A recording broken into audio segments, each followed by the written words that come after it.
poema que voy a leer pertenece a un libro que estoy escribiendo actualmente, que se llama Cuando yo era poeta. Así que son una serie en torno a la poesía y a la actividad de la escritura. Este se llama Lo que no está, no está. De joven pensaba que la literatura podría guardarme, protegerme, darme un hogar. Y escribir era eso, construir mi propia fortaleza por fuera de ese páramo que era la vida para mí. Ahora bien, ¿pueden las palabras hacer tanto, dar tanto?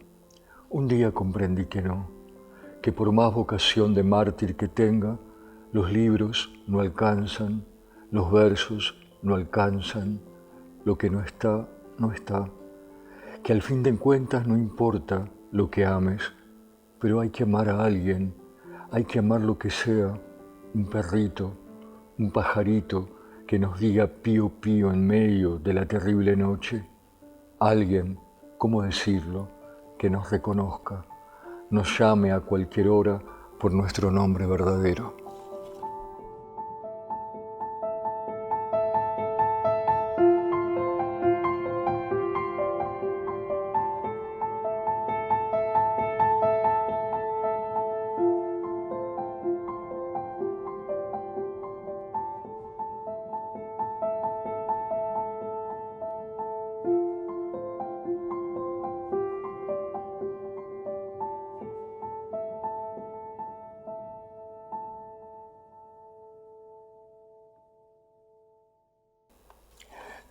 Fui un niño muy tímido y solitario, casi como que no me sentía del todo parte del mundo, y yo creo que eso forjó un distanciamiento que después me acercó a la poesía. La poesía me permitió acercarme al mundo de nuevo. Así que yo estaba solo, encontré las palabras fueron metáforas, puentes, y gracias a esas metáforas me volví a relacionar con el mundo y la pasé mejor. No, la literatura empieza más que nada con la poesía, no con la narrativa. En la escuela creo que se leyó, se recitó un poema, para mí era de Gabriela Mistral, y yo inmediatamente sentí que había otra realidad, había otro mundo, y que yo quería participar de ese mundo, quería aprender ese lenguaje. Sentí realmente una revelación, como un segundo nacimiento. El primero no me acuerdo, y el segundo, sin duda, fue el descubrimiento de la poesía. Las primeras fueron por la escuela primaria sobre todo, y después yo tenía una tía, todos tenemos una tía loca, que le gustaba mucho la literatura y la poesía y había querido ser poeta, y yo la descubrí de adolescente, porque estaba medio exiliada de toda la familia, y tenía una biblioteca muy heterodoxa, importante, y cuando ella se enteró que a mí me gustaba escribir, empecé a llevarme libros, así como bolsas de libros de la casa de ella, y ahí empezó las lecturas también heterodoxas, buena y mala poesía, leía todo, pero sobre todo lo que me interesaba era la poesía más que la narrativa.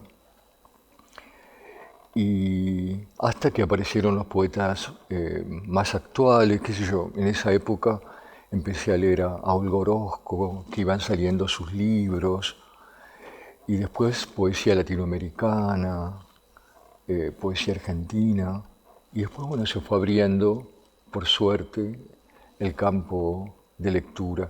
Pero fueron todas así muy azarosas, y un libro me fue llevando al otro, porque a duras penas, digamos, sí terminé el colegio secundario, pero era un gran lector. O sea, soy un autodidacta total, así que con lo que tiene de bueno y de malo ser autodidacta, ¿no? Que uno es omnívoro y de algún modo va descubriendo en sí mismo esas asociaciones, analogías, esos descubrimientos, y no responde a ningún tipo de programa. Así que por un lado me falta esa formación y por el otro lado, creo yo, ¿no? Me sobra intrepidez en la lectura. Entonces se compensó. Y aparece a los 16, 17 años, donde sí realmente ya era imposible habitar este mundo. Eh, entonces, cuando empecé a descubrir que me gustaba la literatura, bueno, pasaba muchas horas leyendo y escribiendo, ¿no? Recuerdo, pero con mucha nitidez, esos momentos porque era el descubrimiento del lenguaje, de un lenguaje en particular. Eh, por ejemplo, recuerdo que me habían regalado las obras completas de Borges. Yo tenía 16 años y abrí la primera página y me encontré con Fervor de Buenos Aires y realmente sentí que, no sé, que ese lenguaje me partía la cabeza. Y esa sensación de que el lenguaje de la poesía habría una realidad adentro de la realidad, aún sin saber tanto, solamente sintiéndolo o percibiéndolo, fue una constante. Entonces después pasaron miles de cosas, como a cualquiera, pero eso siguió estando, ¿no? Ese amor y ese interés y esa necesidad de la escritura.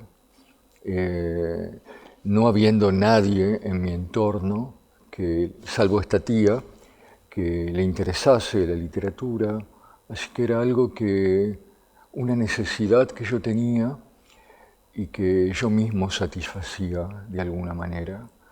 Y eso es la poesía para mí, ¿no? Nadie me está pidiendo poemas, el mundo no está esperando mis poemas, pero es una necesidad que yo tengo y que yo puedo satisfacer por ahora, y es un espacio que trato de preservar, pese a todo. Por suerte armé mi vida, como diría Rilke, de tal forma que la literatura ocupa un lugar central en mi vida. Si no es por mi trabajo como docente, dando talleres, que implica conectarme con la escritura de los otros, y eso también me permite vivir y sostenerme, armar un espacio en donde la literatura ocupa un lugar central. Entonces, por lo general de mañana, me gustan mucho las mañanas, me da, como dice Borges en el poema de los dones, la ilusión de un principio, la ilusión de que, bueno, puede ser, a lo mejor yo puedo ser poeta y puedo escribir un poema.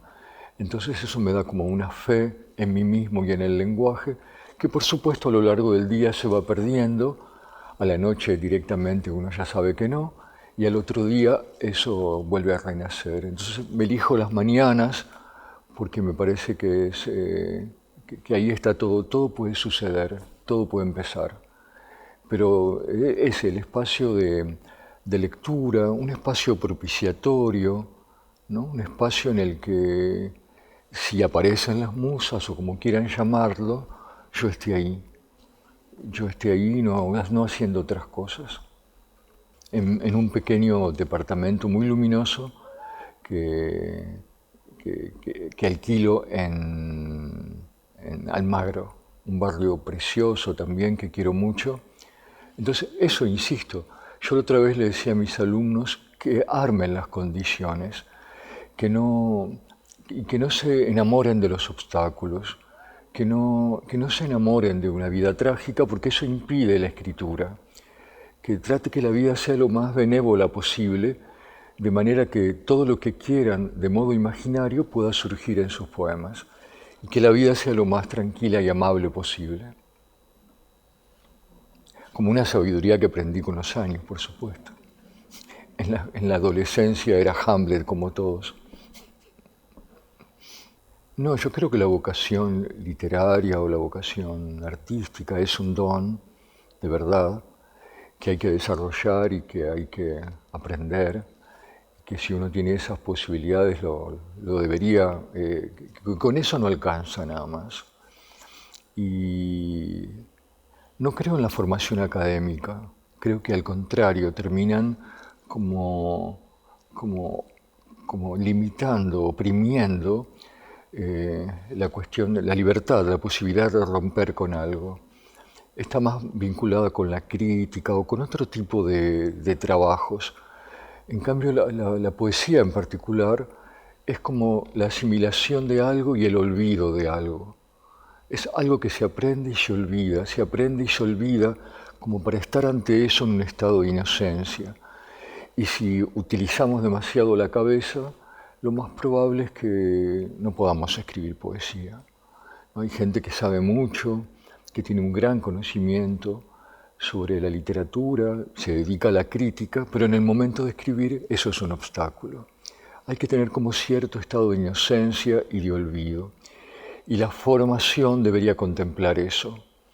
Esta idea de que de todo estamos aprendiendo constantemente, algo nos puede revelar, algo en relación a nuestro trabajo, y sobre todo los poetas, leer mucha poesía, aprender de los poetas, es como un gran aprendizaje.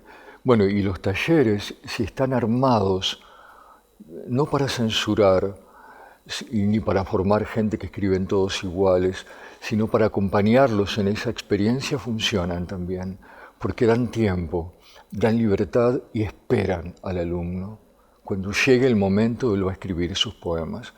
Están más relacionados con el área de las preguntas que de las respuestas. Así que tener preguntas es muy importante, más que tener muchas respuestas. Y la posibilidad de vivir otras vidas, supongo. Uno está limitado a su propia experiencia, a su propia vida, con lo que eso significa, ¿no? Un cuerpo, una lengua, un tiempo determinado. Esos son límites y que difícilmente uno los pueda trascender, salvo desde lo imaginario, salvo desde el arte, en donde uno puede ser todos y nadie. Entonces sí, me da otra vida y otra posibilidad.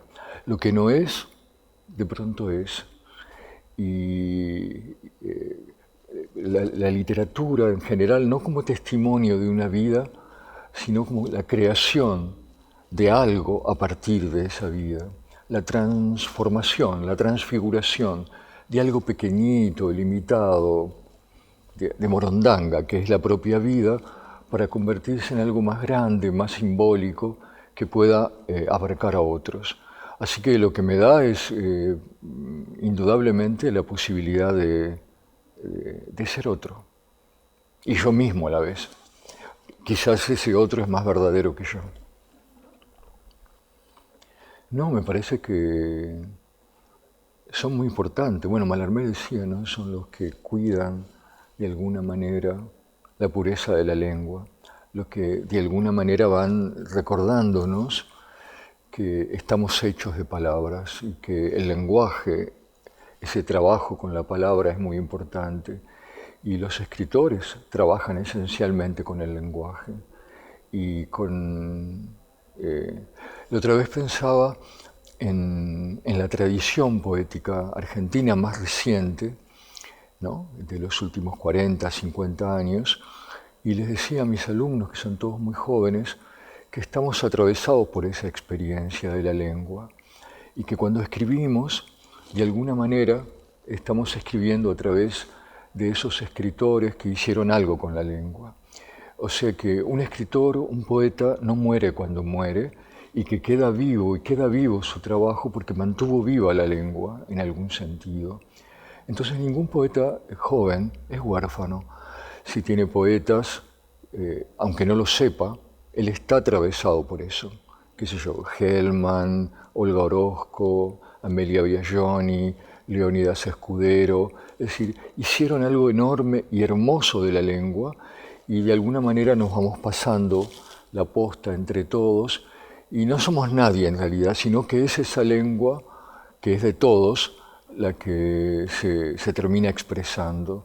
Somos nuestra lengua en ese sentido. Por eso para mí, por eso que el que escribe es otro, es esa lengua misma, es esta época la que está escribiendo los poemas y de alguna manera nos los estamos repartiendo, pero no hay alguien en particular. Así que me parece que en ese sentido es un lugar en donde nuestro imaginario social, simbólico, se mantiene vivo gracias al trabajo de los artistas en general y de los escritores en particular, ¿no?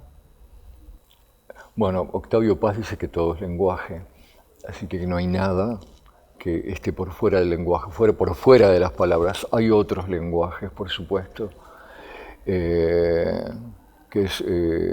bueno, y todos de alguna manera constituyen la realidad, claro que sí, sí, sí, todos los otros lenguajes. Yo espero que haya muchas cosas por fuera de la lengua. Un escritor está siempre preocupado por eso, ¿no?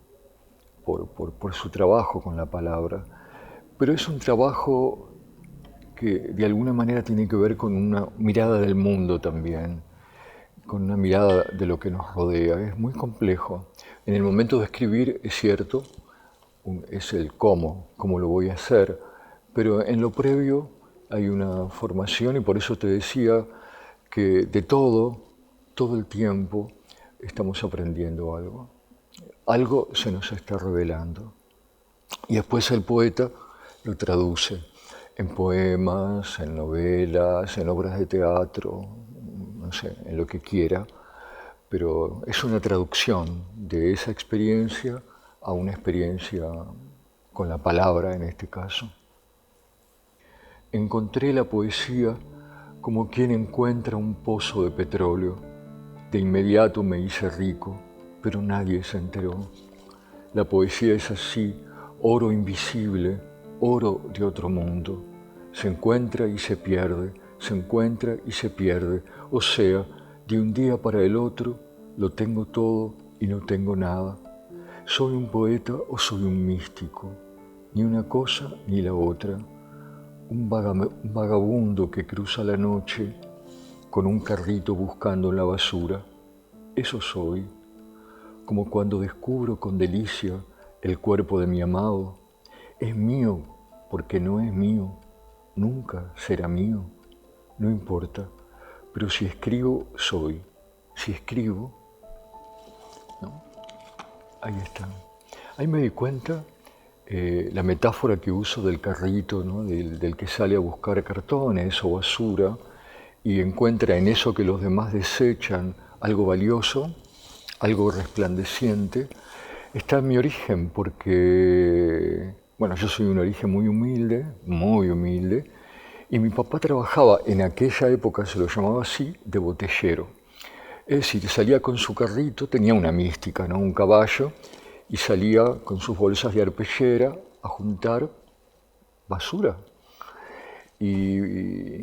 Así que de algún modo podríamos pensar que esa es la actividad del poeta y que yo lo aprendí de él, ¿no? Por eso siento que soy como un vagabundo juntando cositas que los demás desechan y que para mí es oro, oro absoluto. Yo aprendí y sigo aprendiendo, intento separarlas, que la vida es una cosa y tratar de que sea lo mejor posible y que la literatura es otra. Pero los límites se van mezclando, siempre se mezclaron, pero igual me lo sigo imponiendo, me lo impongo como una suerte de salud, digamos, para no enloquecer. Aunque ya esté loco, digamos, yo todavía sigo esperando, digamos, poder separar las dos cosas, que mis amigos me inviten a tomar un café o una cerveza, porque yo no soy una literatura viviente, sino soy una persona. Y los ejemplos de aquellos que no lograron separarlo son trágicos, porque quedan afuera de un montón de cosas porque, como diría Pizarnik, ¿no? Por culpa de la literatura, la vida no la supo vivir. Entonces es como muy peligroso, es un juego muy peligroso y dependerá de cada uno. No quiere decir que yo lo haya resuelto, pero desde mi lugar de escritor y de docente trato todo el tiempo de separar esas cosas, por más romántico que sea, y aunque mi vida esté prácticamente impregnada de literatura, yo sigo soñando que todavía tengo una vida por un lado y que la literatura es otra cosa. Y mientras lo separe en algún punto, siento que me salvo. Igual cuando yo conocí a poetas mayores, pienso en Padeletti, en Hugo Padeletti, en la propia Olga Orozco, que tuve la suerte de conocerla, o Amelia Biagioni, ya habían hecho una obra importantísima, estaban prácticamente en el cierre de su vida y autor y obra ya se habían mezclado. Como que si al final, si tenés suerte, se cierran y forman un mito. Pero mientras estás vivo, no te entregues. Digamos, trata de oponer algún tipo de resistencia y que algo, digamos, de todo esto también sea para vos. Algo. No renunciar a la vida por la literatura, digamos. Por lo menos, si finalmente eso ocurre, bueno, ya es tarde, ya te estás por morir, así que ya no importa. Pero mientras tanto, diste algún tipo de batalla. Bueno, el caso más claro es Borges, por supuesto, que fue una gran revelación para mí y yo tuve toda la tentación de reemplazar la vida por la literatura, pero bueno, por suerte fracasé, pero Borges es un caso único, especial, y le salió bien. Bueno, creo yo que le salió bien, no lo sé, porque en su poesía siempre hay una nostalgia de algo que no pudo ser. Dice, ¿dónde estará mi vida? La que pudo haber sido y no fue, la venturosa o la triste de horror, esa otra cosa que pudo ser la espada del verdugo y que no fue, digamos, ¿no? Y al final dice, a lo mejor me espera, todavía me espera esa compañera que me esperaba y que tal vez me espera, ¿no? Ahí está. Supongo que eso lo debe dirimir cada uno. Para mí sí. Primero con lo que uno hace, hacerlo lo mejor posible, poner el corazón y el trabajo ahí, eso es una forma de ofrenda, ahí está. Y también creo que hay una responsabilidad, digo, todo es tan aparentemente sin sentido por momentos y caótico, y el arte le da sentido a eso, aún a aquello que no lo tiene. Entonces, de alguna manera nos consuela. Entonces, si todo es un caos y no sabemos bien para dónde vamos, de pronto encontramos en una obra de arte, a través de esa síntesis de belleza, una esperanza. Y a mí me parece que está bueno eso. La fe en la belleza, la fe en un orden secreto y que todo de algún modo se corresponde, que el mundo está lleno de correspondencias secretas y que tal vez el artista lo que tiene que hacer simplemente es hallarlas. Y como esto se vincula con esto y produce esto y nos deslumbra. En cambio, si no existiera el arte, estaríamos nada más que ante la irrealidad inmediata y eso nos abrumaría, no encontraríamos respuestas simbólicas para eso. Entonces, para mí sí da una respuesta o muchas respuestas a algo que quizás no lo tenga, pero sí. Pienso en un referente de otro orden, como es el cantante y cineasta Leonardo Fabio, que también fue autodidacta y que hizo unas películas maravillosas. Y él decía, por ejemplo, que tenía ganas de filmar la vida de Sacco y Vanzetti, pero terminaba tan mal, era tan trágico el final, que él no quería dejar ese mensaje. Me pareció, por un lado, ingenuo, y por otro lado, sí, sentir que lo que uno hace tiene su efecto. Y eso lo pienso mucho en los lugares de mi taller. Si soy un referente para mis alumnos, yo tengo que ser muy cuidadoso en lo que voy a transmitir y en la fe que les voy a transmitir y en el amor que les voy a transmitir por la poesía y dejar mi neurosis de lado o en todo caso resolverla en otra parte. Y el arte es eso, dejar la neurosis de lado para que finalmente se convierta en algo que nos trascienda y que por lo tanto le pueda ayudar a otro. ¿A qué? No sé, pero seguramente que sea benéfico. No, creo que escribo libros a partir de una temática o una imagen que se dispara. Mi primer libro se llamó Los poemas de amor que el coyote le escribió al correcaminos. Y estaba todo el universo de lo pop, todo el universo de los programas televisivos, que fueron mi enciclopedia británica. Es decir, yo ahí descubrí un mundo imaginario en la televisión, entonces esos primeros poemas recuperan ese lenguaje. Bueno, ahí está Batman también, que por alguna razón después siguió continuando, ¿no? Yo hace cosa de 5 años, yo escribí los batipoemas en mi primer libro. Y hace cosa de 5 años escribí los 31 poemas de amor a Robin. 31 poemas a Robin. Pero ya es otro Batman. Es un Batman que ha pasado el tiempo histórico, de lo que era la homosexualidad en ese momento a lo que es ahora es algo totalmente distinto. Tuve la suerte de sobrevivir a todas esas prejuicios e ignominias.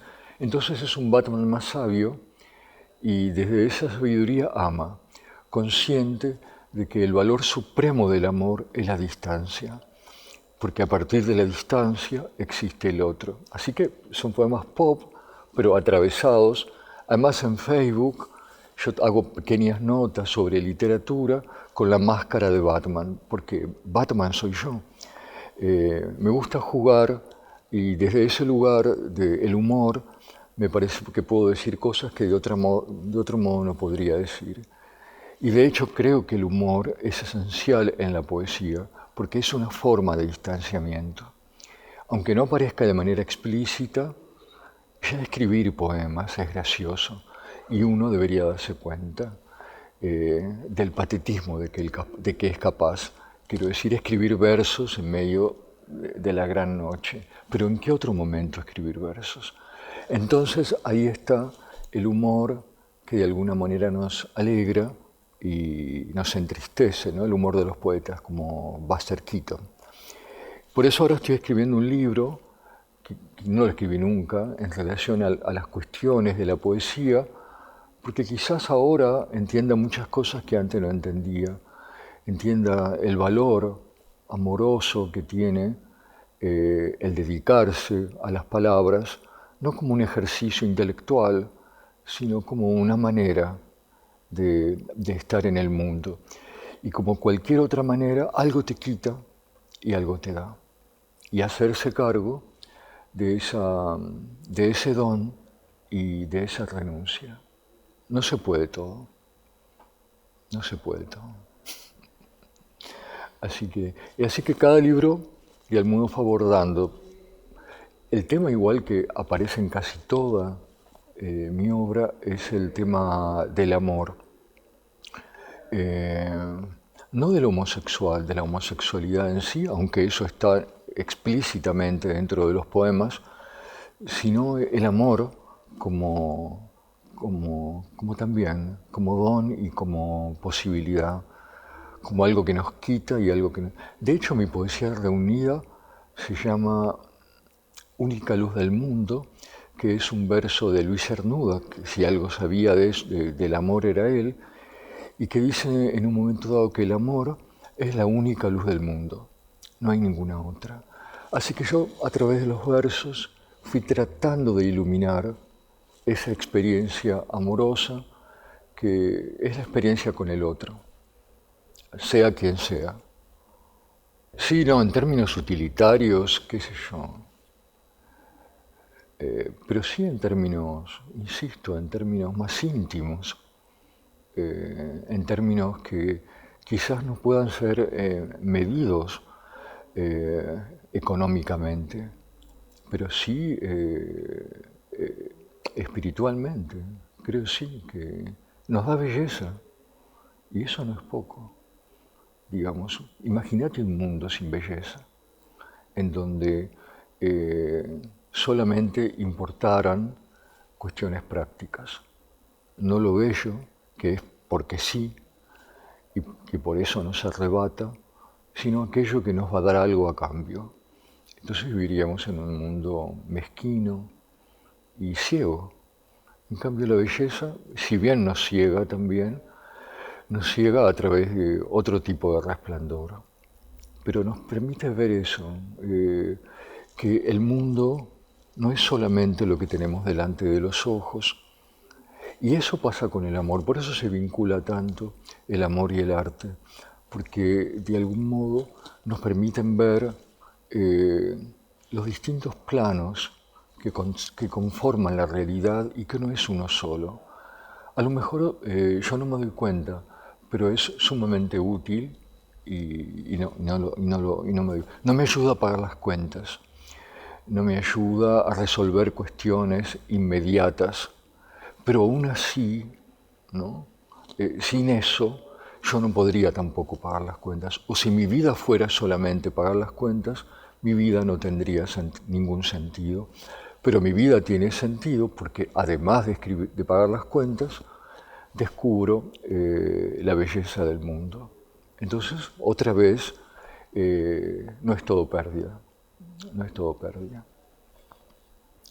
Bueno, soy de los que creen que sin lectura, si no hay lector, no hay poesía, no hay arte en general, que el arte se termina de realizar con la mirada del otro, como nosotros mismos también nos completamos con la mirada del otro. Sin el otro somos como una cosa ciega que no sabe finalmente lo que es ni para qué significa. Pero un poema, por ejemplo, yo podría tener toda mi obra guardada en unos cajones. Bueno, todavía no existe. Su existencia se la daría la mirada de un lector, aunque fuera un solo lector. Recién ahí empezarían a existir como poemas. Entonces, desde ese lugar ocupan un lugar importante. No sé la cantidad, no me importa la cantidad de lectores, ni no voy a saber tampoco. Juan Ramón Jiménez decía que los lectores de poesía eran una inmensa minoría, o sea que con esta paradoja creo que se responde. Por eso yo insisto, el otro día en una lectura hablé mucho, estaba una feria de editoriales independientes y me parecieron, les agradecí a ellos, porque sin ellos mis poemas no existirían. Es decir, como verás, el otro es importante y ese trabajo de los editores, ¿no?, es el que finalmente permite que tu escritura circule. Y si circula, yo puedo volver y seguir escribiendo. Es como un movimiento que va hacia el otro y vuelve hacia mí. Entonces, desde ese lugar me parece que todos están implicados y realmente creo que por las editoriales independientes es por donde en este momento está pasando los hechos literarios más relevantes, no por las editoriales que ya están dedicadas a vender libros que son parte del mercado porque están buscando otro tipo de efecto. Pero ahí es donde realmente se está cocinando la nueva literatura. Así que cuando uno llega, si llega a esas editoriales, es porque ya fue consumido o ya está muerto. Así que yo prefiero seguir escribiendo y publicando en pequeñas editoriales para lectores que no sé tampoco cuántos son, pero que me ayudan a seguir escribiendo. Y en mi caso, seguir escribiendo es seguir vivo, ni más ni menos. Sí, supongo que es un lector que se parece a mí, en el sentido de que si yo siento placer o felicidad ante las imágenes o ante lo que estoy escribiendo, imagino que ese lector las va a reconocer y las va a identificar. Pero no pienso en alguien por fuera de mi propio deseo. Así que eso, me dirijo a alguien que de algún modo... Wallenstein decía que gente rara los poetas porque se alejan a los arrozales, decía él, para escribir algo que va a ser leído por otro lejos mucho tiempo después. La mayoría de las personas, cuando tienen que decir algo, lo dicen, en cambio los poetas hacen este trabajo de distanciamiento. Oz, el propio Cernuda, que decía que el lenguaje del poeta es un lenguaje de un solitario con otro solitario. Así que imagino que ese solitario de algún modo se corresponde conmigo y que nos vamos a entender, vamos a armar un lenguaje íntimo, pero no escribo para una multitud. Y ahí me acuerdo de una hermosa frase de Atahualpa Yupanqui que decía que cuando hay 3 personas escuchando una lectura de poesía, 2 sobran, porque en realidad es un diálogo íntimo entre una subjetividad y otra subjetividad. Una vez me tocó leer en una plaza muy importante, Lezama creo, no me acuerdo, un público de 1000 y pico de personas, un escenario enorme. Hasta que llegué al escenario no llegaba jamás. Y de golpe empecé a leer. Y yo dije, no voy a poder leer para tanta gente. Y cuando empecé a leer, era como si estuviera leyendo para una sola persona. Y ahí les recordé a todos ellos que yo no estaba leyendo para todos ellos, sino para cada uno de ellos, y que es un lenguaje con la intimidad. Y tal vez esa sea una de las características de la poesía en particular y del arte tal vez en general, ¿no? De dar con una subjetividad determinada y producir algo en el otro que de algún modo te modifique, te cambie, ¿no? y te devuelva algún tipo de realidad. Entonces, así que desde ese lugar pienso, desde el lugar íntimo de la palabra, y por eso yo decía que hay que evitar la amargura y el resentimiento. Si uno finalmente puede dedicarse a lo que le gusta y encontró los medios como para que esto lo publiquen. Yo decía el otro día, si no hubiera una editorial que se interesara por mis poemas, yo tengo la suerte de que sí, pero si no lo hubiera, yo voy y pago una imprenta y me publico 50 ejemplares y los reparto entre personas que creo que le pueden interesar. ¿Para qué? Para poder seguir escribiendo. Es decir, el premio del escritor o del artista es poder seguir dedicándose a su arte. Y si interfieren elementos como la amargura o el resentimiento, que yo valgo tanto y no me reconocen, lo más probable es que pierda todo, pierda esa relación con el afuera y deje de escribir. Entonces parece como muy tonto, pero en ese poder seguir escribiendo se funda primero el trabajo mismo y una relación más armoniosa con el afuera, sobre todo con todo lo que está pasando. Digamos, está la calamidad y somos tantos los agraviados por una cosa o por otra que deberíamos ser más generosos y más comprensivos. Y si podemos dedicarnos a lo que nos gusta, seguramente vamos a tener una mirada mucho más benévola que si no lo hacemos, porque entonces algo va a intervenir. Yo la otra vez, por ejemplo, fui, y me gusta ver eso en cualquier trabajo. Es decir, una frivolidad. Voy a la peluquería, me encuentro con Javier, me habla, me hace un corte de pelo con una dedicación. Y yo le digo, pero pareces un artista, te pones en todos los detalles. Y me dijo, y se hace así o no se hace. Y yo creo que en todo lo que hagamos deberíamos poner ese amor y ese cuidado.